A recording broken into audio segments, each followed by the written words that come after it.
بسم اللہ الرحمن الرحیم وَإِذَا سَرَقَ سَرَقَةً فَرَدَّهَا عَلَى الْمَالِ قَبْلَ الْانْتِفَاعِ إِلَى الْحَاكِمِ۔ صورت مسئلہ یہ ہے، پیر صاحب نے سراج کا کوئی مال چوری کیا، لیکن قاضی کی طرف فیصلہ اٹھانے سے پہلے پیر صاحب نے مال واپس لوٹا دیا تو یہاں ہاتھ نہیں کاٹا جائے گا، لیکن امام ابو یوسف رحمہ اللہ فرماتے ہیں یہاں ہاتھ کاٹا جائے گا، جیسا کہ اگر مسئلہ خصومت قاضی کی طرف اٹھا دی گئی اس کے بعد مال لوٹایا، جسے وہاں ہاتھ کاٹا جاتا ہے یہاں بھی ہاتھ کاٹا جائے گا۔ لیکن متن کی روایت کی وجہ یہ ہے، دیکھو یہ ہاتھ کٹنا تب ہوگا جب قاضی کے سامنے خصومت ہوگی اور اس مسئلے کو، اس چورے کو ثابت کیا جائے گا، لیکن جب یہاں خصومت ہی نہیں ہونی، جب مال پہلے واپس کر دیا گیا ہے، جب خصومت نہیں ہوگی تو ہاتھ بھی نہیں کٹے گا۔ اس لیے اگر خصومت سے پہلے جو ہے مال واپس کر دیا گا تو ہاتھ نہیں کاٹا جائے گا۔ جو امام ابو یوسف رحمہ اللہ نے قیاس کیا تھا بعض المرافعہ پر، اس پر قیاس نہ کریں، اس لیے کہ فیصلہ جب اٹھا دیا گیا قاضی کی طرف، اب فیصلہ مستحکم ہو چکا ہے، اب ہاتھ کٹ کے ہی رہنا ہے، اس پر قیاس نہ کریں۔ وَإِذَا قَضَىٰ عَلَىٰ رَجُلٍ بِالْقَطْعِ فِسَرَقَةٍ، پیر صاحب نے سراج کا مال چوری کیا، لیکن چوری کرنے کے بعد سراج نے جو ہے نا وہ مال پیر صاحب کو ہبہ کر دیا یا پیر صاحب کو بیچ دیا۔ دونوں صورتوں میں ہبہ میں یہ ہے کہ ہبہ صرف زبان سے نہ کرے بلکہ اس کے سپرد کرے، تو ہبہ کرنے کے ساتھ یا بیچنے کی صورت میں پیر صاحب کو ہاتھ نہیں کاٹا جائے گا۔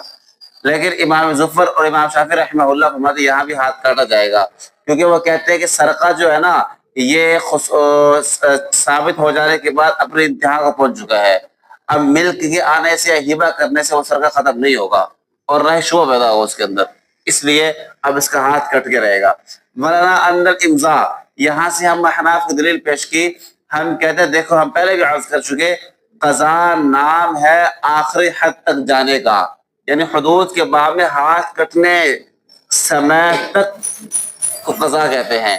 ہاتھ کٹنے سے پہلے جو معاملہ ہوگا اس کو ہم قضا نہیں کہیں گے، قضا تب شمار ہوگا جب ہاتھ کٹ جائے گا، قضا کا جو معاملہ اب اختتام کو پہنچا ہے، لہذا ہاتھ کٹنے سے پہلے گویا کہ قضا اپنے انتہا کو نہیں پہنچی، تو ہاتھ کٹنے سے پہلے اگر اس کو ہبہ ہو گیا، چوری ہو گیا یا اس کو بیچ دیا گیا، تو گویا کہ قضاء قاضی سے پہلے اس کو بیچا ہے یا اس کو ہبہ کیا ہے، اور قضاء قاضی سے پہلے بیچ دیا جائے چور کو یا ہبہ کر دیا جائے، وہاں ہاتھ نہیں کٹتا، تو یہاں بھی گویا قضاء قاضی سے پہلے کیا سارے کام ہوئے ہیں، ٹھیک ہے۔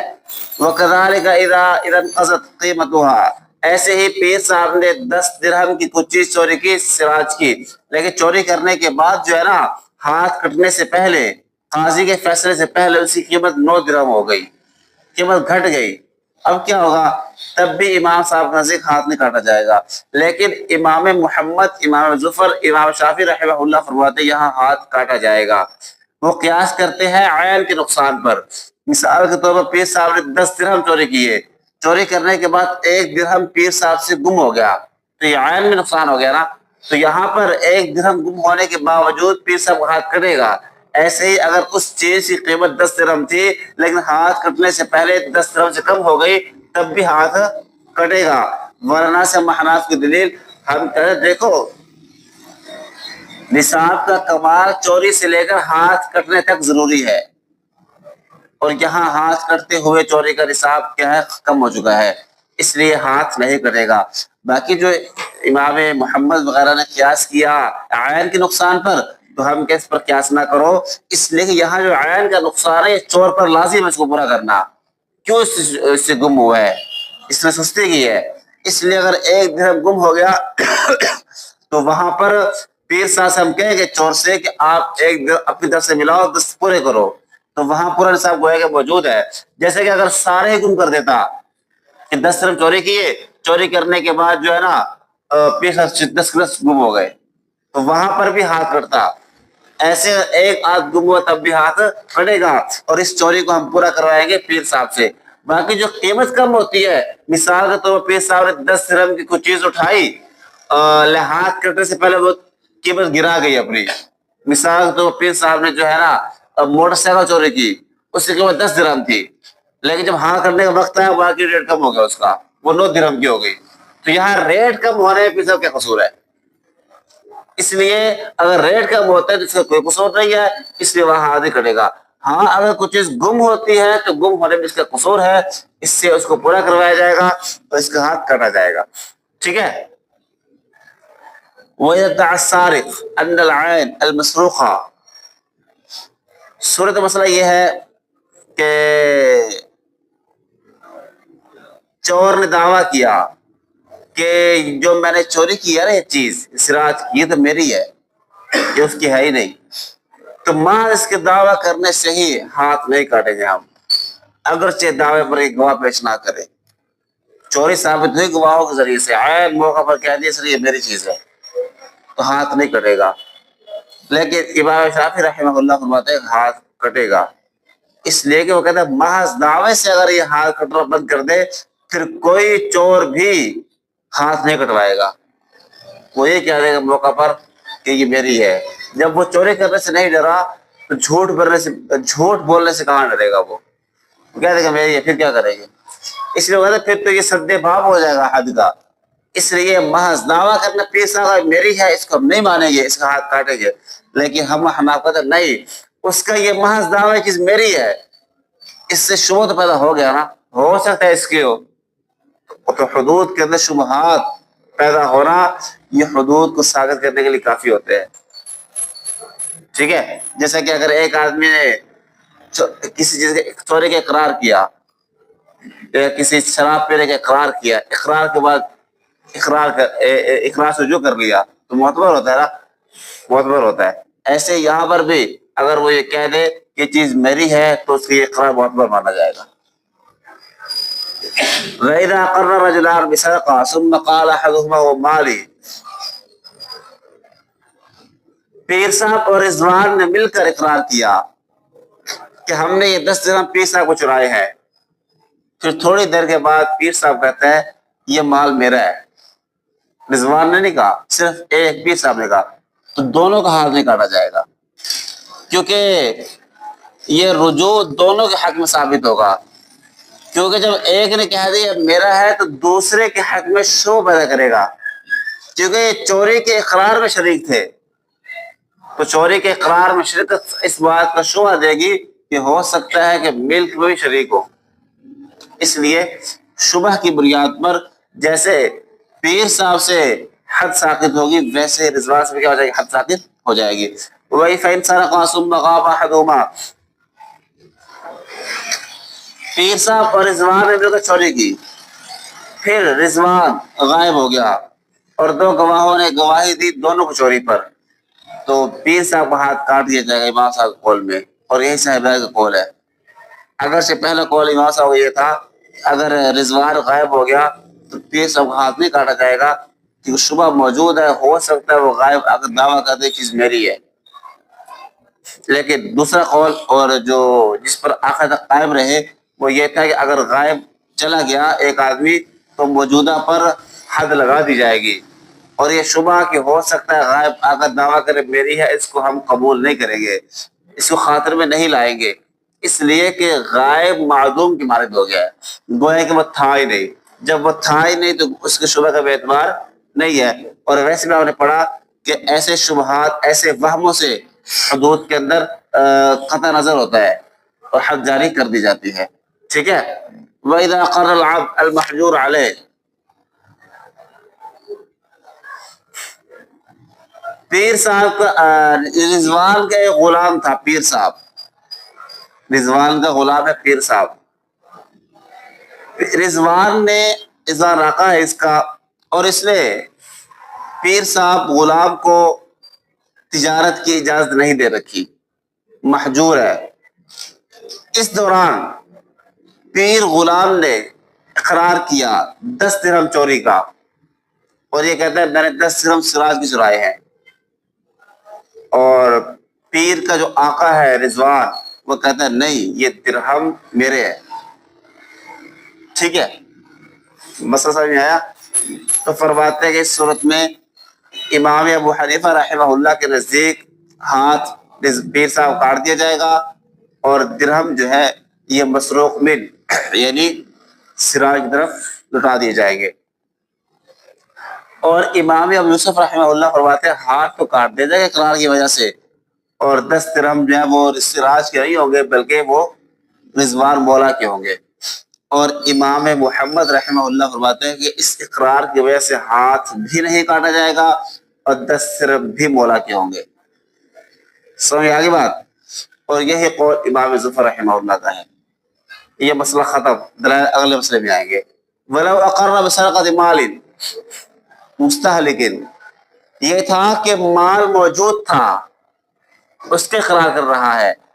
اب ہے کہ پیر غلام نے اقرار کیا 10 درہم چوری کا، لیکن وہ ہلاک ہو چکے، یہ ہلاک کر دیے گئے، تو اس صورت میں بھی اس کا ہاتھ کاٹ دیا جائے گا۔ صحیح ہے۔ وَلَوْ كَانَ الْعَبْدُ مَعْذُورًا، یہ تھا کہ عبد محجور تھا، اب ہے کہ عبد معذور ہو، کہ رضوان نے پیر صاحب کو اجازت دے رکھی ہو میرے غلام آپ تجارت کر سکتے ہیں، تو اس صورت میں اس کا ہاتھ دونوں صورتوں میں کاٹا جائے گا، مال موجود ہو یا مال موجود نہ ہو، ہلاک ہو چکا ہو یا ہلاک کر دیا گیا ہو یا موجود ہو، دونوں صورتوں میں اقرار کرتا ہے وہ، تو اس کا ہاتھ کاٹ دیا جائے گا۔ لیکن امام ظفر رحمہ اللہ فرماتے ہیں کہ ان سب صورتوں میں، پچھلے مسئلہ میں، اس مسئلہ میں کسی صورت میں ہاتھ نہیں کاٹا جائے گا۔ صحیح ہے۔ امام ظفر رحمہ اللہ کی دلیل، ان کی دلیل یہ ہے کہ وہ کہتے دیکھو غلام کا اقرار اپنی ذات پر حدود اور قصاص کا اقرار ہے، اس کے بدلے میں کیا ہونے جائے گا، کیا ہونے جا رہا ہے، وہ یہ ہوگا کہ اس کی جان چلی جائے گی یا اس کے اعضاء چلے جائیں گے، اور یہ سارے مولا کے ہیں، اس کی تو ہے ہی نہیں ذاتی، تو غیر پر اقرار تو معتبر نہیں ہے، تو گویا کہ یہ اپنے آقا پہ اقرار کر رہا ہے، تو آقا کے مال پر اقرار غیر کی مال پر اقرار تو معتبر نہیں ہوتا ہے، اس لیے وہ کہتے ہیں کہ اس کا اقرار معتبر نہیں ہے۔ ہاں اگر وہ معذور تھا، یعنی اگر اس کو اجازت دی گئی تھی، پھر اس صورت میں فرماتے ہیں کہ اس سے ضمان لیا جائے گا، کیونکہ یہاں پر گویا کہ وہ آقا کی طرف سے اس کو مسلط کیا گیا تھا تجارت پر، اب اس نے اقرار کیا ہے، اب ضمان اس کی بھرنی پڑے گی۔ اور محجور علیہ چونکہ اس طرح نہیں ہوتا، اس لیے محجور علیہ کی صورت میں نہ اس کی اعضاء کٹے گی نہ اس سے مال لیا جائے گا۔ ٹھیک ہے۔ وَنَحْنُ نَقُولُ، سے ہم احناف کی دلیل، ہم کہتے ہیں نہیں، اس کا اقرار معتبر ہے، کیونکہ یہ آدمی ہے، اور آدمی کا اقرار اپنی ذات پہ کیا ہوتا ہے، معتبر ہوتا ہے، اس لیے ہاتھ کٹنے میں اس کا اقرار کیا ہوگا، معتبر ہوگا۔ پھر ہاتھ کٹنے کے واسطہ سے یہ اقرار متعدی ہوگا مال کی طرف، مال بھی لازم ہو جائے گا، اصل ہاتھ کٹنا ہے، اس کے بدلے مال کا لزوم بھی ہو جائے گا، اس لیے مال کو ہم لازم کر دیں گے۔ اور یہاں کوئی تہمت بھی نہیں ہے کہ آقا پر وہ آقا کا نقصان کر رہا ہے، بھائی اپنا ہاتھ کٹ رہا ہے، اس کا اپنی تکلیف کو برداشت کرتا ہے، اس لیے یہاں کوئی تہمت کا بھی شائبہ نہیں ہے، اس لیے ایسا اقرار قبول کر لیا جائے گا۔ لمحمد فی المحجور علیہ، امام محمد کی دلیل پہلے مسئلہ کی، پہلے مسئلہ میں کیا تھا، وہ محجور علیہ تھا، اس نے اقرار کیا تھا، تو امام محمد نے کہا تھا ہاتھ نہیں کاٹا جائے گا، مال کس کا ہوگا، مولا کا ہوگا۔ امام محمد کی دلیل یہ ہے، وہ کہتے ہیں دیکھو یہاں اقرار مال کا معتبر نہیں ہے، کیونکہ مال کا اقرار غیر پر اقرار ہے، مولا پر۔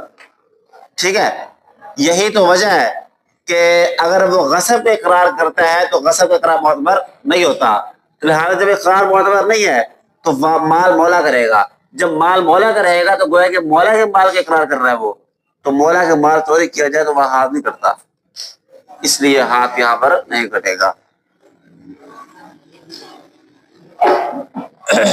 یؤیدہ ان المال، جہاں سے امام محمد رحمہ اللہ اپنے مسلک مذہب کو مزید پختہ کرتے ہوئے کہتے ہیں کہ دیکھو قطع اور مال میں اصل مال ہے، قطع تابع ہے، تو جب مال غیر کے لیے ثابت نہیں ہوا تو قطع بھی ثابت نہیں ہوگا۔ باقی مال اصل اس لیے ہے، وہ کہتے ہیں دیکھو مال بغیر قطع کے، بغیر دیکھو بغیر مال جو ہے نا یہ بغیر قطعیت کی ثابت ہو جاتا ہے، لیکن قطع ید بغیر مال کے ثابت نہیں ہوتا. اس کی 20 مثالیں موجود ہے.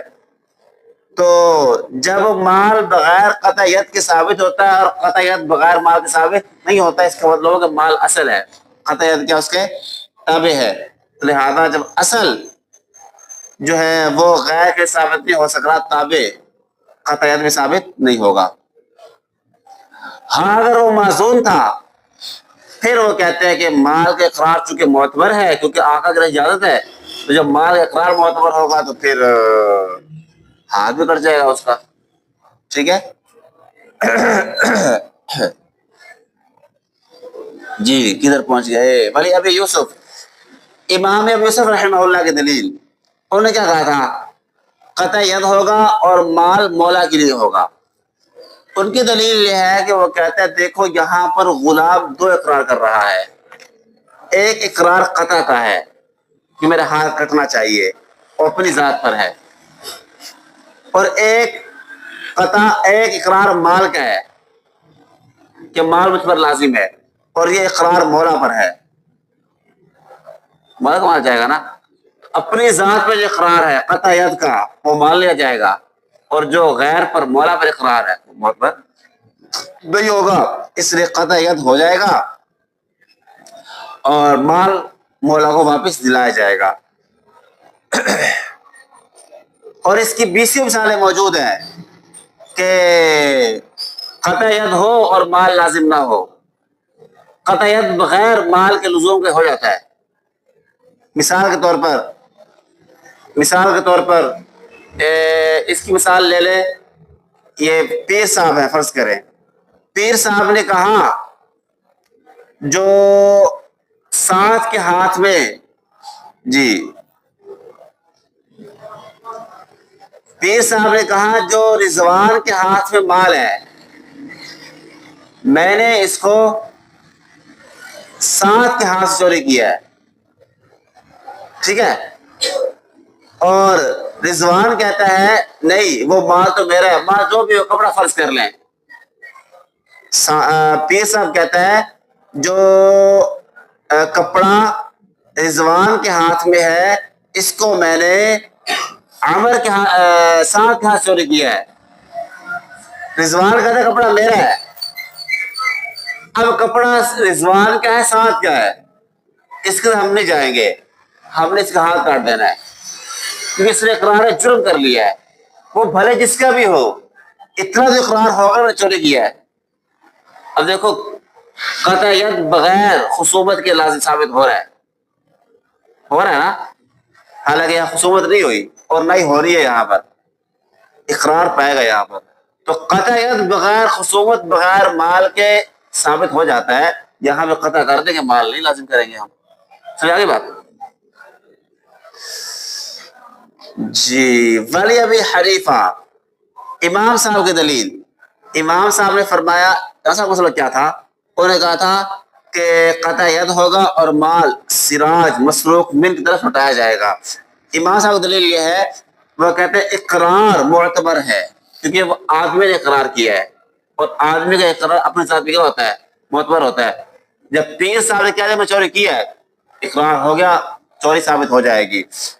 اور مال کا جو ثبوت ہے یہ تبعاً ہو رہا ہے کیونکہ مال کا لزوم یہاں بقار ہوگا. پہلے چوری کا اقرار ہوگا نا، چوری کا اقرار ہو کر کے پھر مال بقار لازم ہو رہا ہے پیر صاحب پر. کس کے لیے؟ اسراج کے لیے. تو یہ تابع کی حالت ہے. جب یہ تبعاً ہو رہا ہے تو تبعاً ہونے کی وجہ سے مال کو حالت بقا میں ہے، قطع کے تابع ہے. یہی تو وجہ ہے کہ مال کی عصمت اس وقت ختم ہو چکی ہے. یہی وجہ ہے کہ مال اگر ہلاک ہو جائے تو پیسہ پر لازم نہیں ہوگا. تو مال حالت بقا میں ہے، حالت تباہ میں ہے، حالت غیر عصمت کے اندر ہے.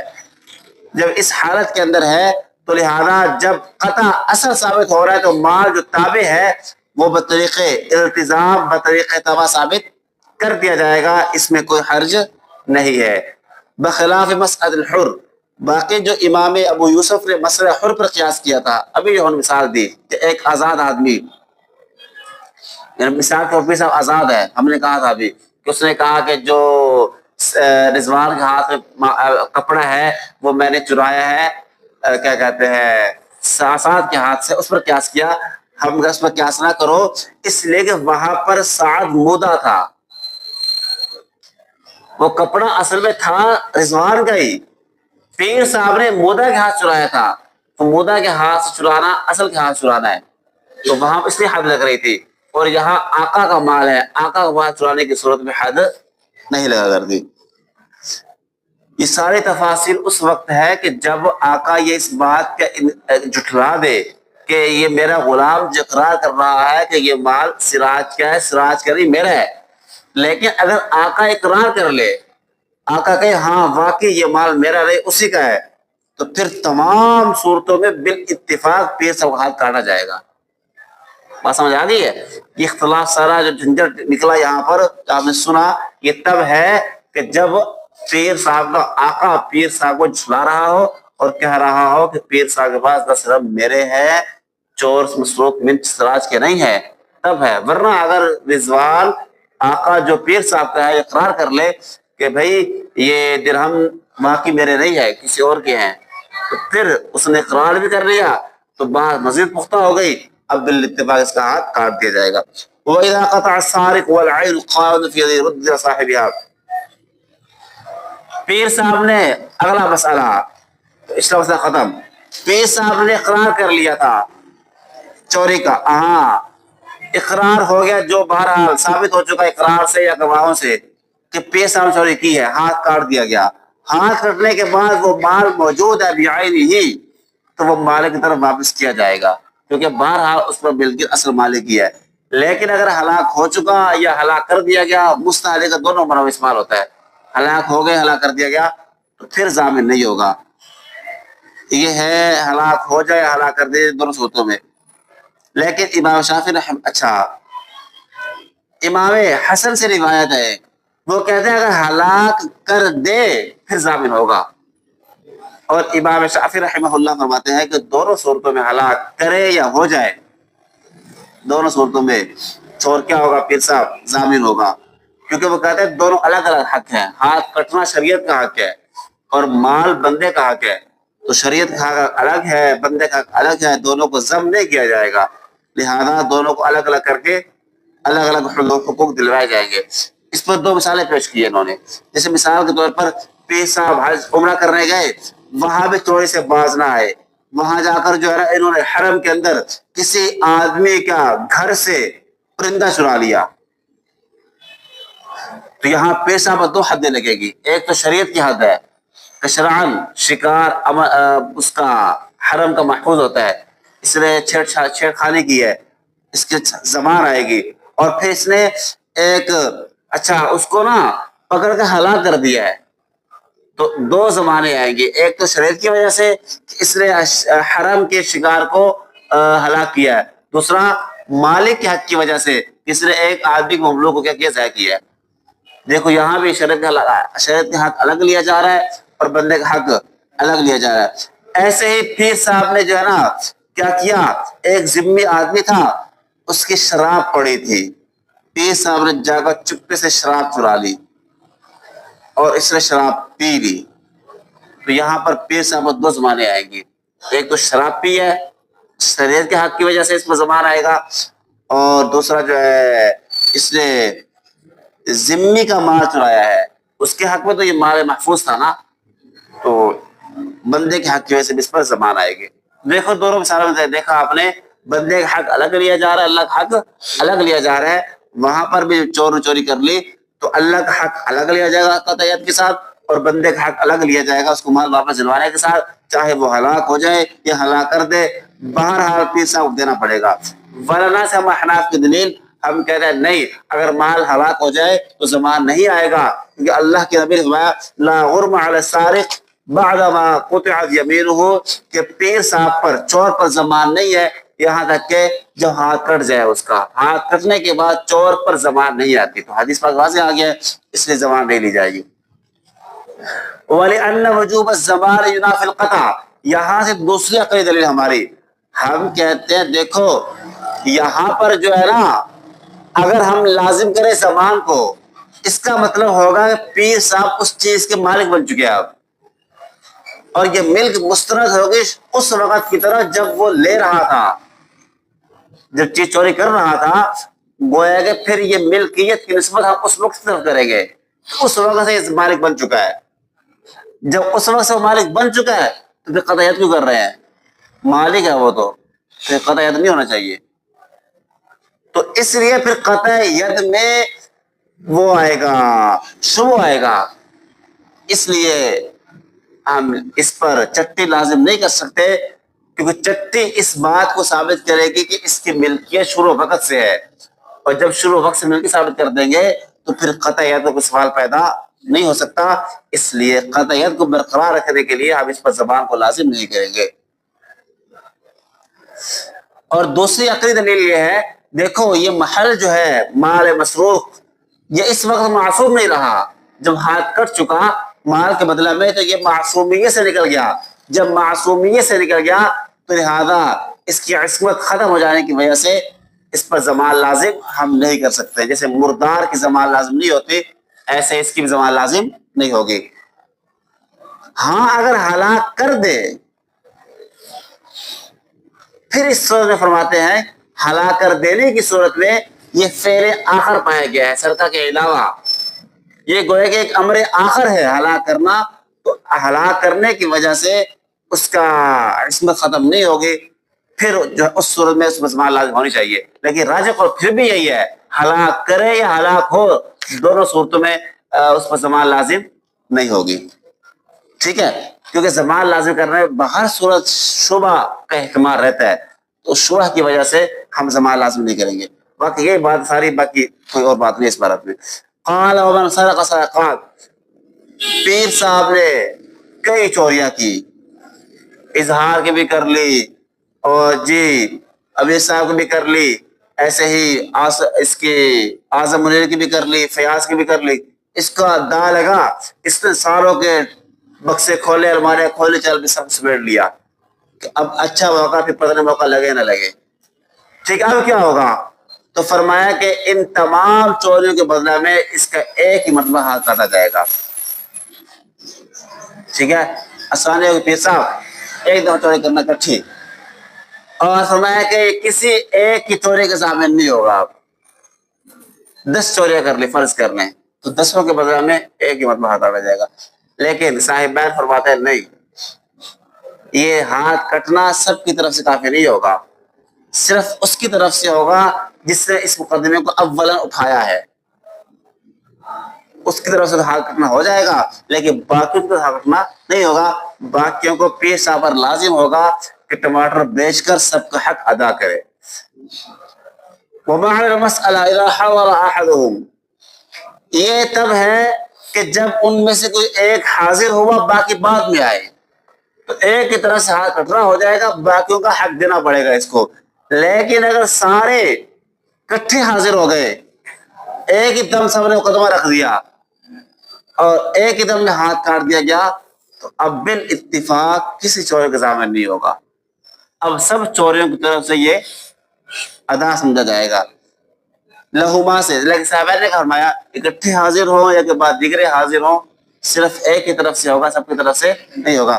صاحبہ کی دلیل یہ ہے، وہ کہتے ہیں کہ حاضر جو ہے نا، جو حاضر سروس ہے، جو مقدمہ لے کر آیا ہے، وہ غائبین کی طرف سے نائب بننے کی صلاحیت نہیں رکھتا ہے، لہذا ان کے لیے الگ سے چوری کے لیے مقدمہ رکھنا ضروری ہے تاکہ خصومت ہو، پھر خصومت کے نتیجہ میں چوری ثابت ہوگی، تو ایک قطعیت سے سب کی خصومت کافی نہیں ہوگی، ان کا مال معصوم الگ سے ثابت ہے، ان کے جب وہ اپنا مقدمہ رکھیں گے تو ان کو الگ سے ان کا حق دلوایا جائے گا۔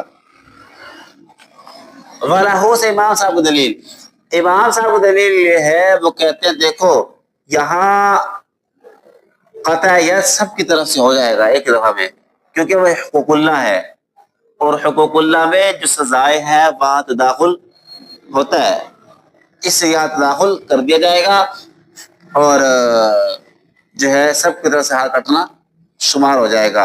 اور ویسے بھی یہ جب ہاتھ کٹے گا تو سب کو اپنا حق مل جائے گا، اس لیے کہ جب سب دیکھیں گے تو سب کا غصہ اور غضب ہاتھ کٹے کو دیکھ کے خود بخود ختم ہو جائے گا، ہلکا ہو جائے گا، تو حق تو مل گیا گویا کہ، اس لیے سب کی طرف سے شمار ہوگا۔ اسی اختلاف پر ہے کہ پیر صاحب نے جو ہے نا کئی نصاب سراج کے اٹھا لیے، پہلے گیا اس کے بعد اس کا سونا رکھا تھا، سونا چڑھ کے لے آیا، پھر سراج نماز پڑھنے گیا، یہ دوبارہ پیر صاحب نے جو ہے نقب زدی کی، اس کا چاندی رکھا 10 درہم کے قدر، وہ اٹھا کے لے آیا۔ سراج پھر سفر پر گیا، پیر صاحب پھر چوری کے لیے داخل ہو گیا اور اس کا سامان پھر اور اٹھا لیا، موٹر سائیکل اٹھا لی۔ وہ پھر کہیں پر گیا، پھر پیر صاحب کی عادت ہو گئی تھی نا، پھر پیر صاحب گیا اور سراج کی کوئی گاڑی کھڑی تھی وہ اٹھا لی، یعنی سراج کے ہی کئی نصاب چوری کر لیے۔ تو یہاں بھی اختلاف ہے، امام صاحب سب کے بدلہ میں ایک بہا کاٹا جائے گا، لیکن صاحب بیت مدد نہیں، ہر نصاب کے بدلہ میں الگ الگ حساب لیا جائے گا۔ بات سمجھ آ گئی؟ چلے آج یہیں تک رکھ لیتے ہیں، زندگی باقی تو انشاءاللہ بقیہ پھر دیکھیں گے۔